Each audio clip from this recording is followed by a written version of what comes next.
ფშავ-ხევსურეთში ახალი დაცული ტერიტორია შეიქმნება, კიდევ 3 დაცულ ტერიტორიაზე კი ინფრასტრუქტურის კეთილმოწყობა მოხდება. გარემოს დაცვის სამინისტრომ ამ მიზნებისთვის ახალი გრანტი მიიღო.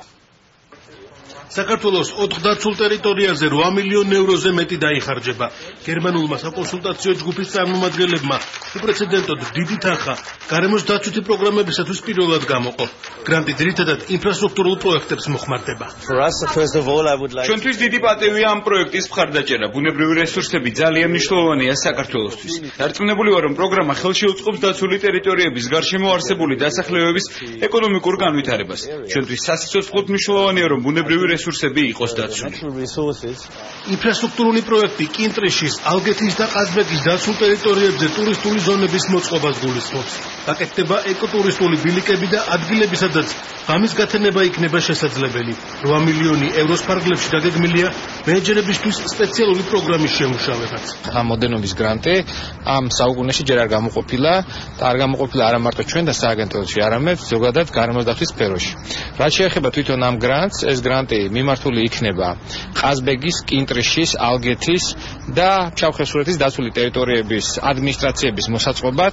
გარემოს დაცვის სამინისტროს ინიციატივით გრანტის ნაწილი ფშავ-ხევსურეთის ტერიტორიაზე კიდევ ერთი ახალი დაცული ზონის მშენებლობას მოხმარდება. პროექტი მომდევნო 5 წლის განმავლობაში განხორციელდება. მოხდება ამ ტერიტორიებზე იმ სერვისების დანერგვა, იმ შესაძლებლობების გაძლიერება, რაც ხელს შეუწყობს აქ ვიზიტორების მომსახურებას. 8 მილიონიანი გრანტის ფარგლებში ინფრასტრუქტურული პროექტების გარდა დაცული ტერიტორიების სააგენტო სპეციალური რეგულირების შემუშავებას გეგმავს.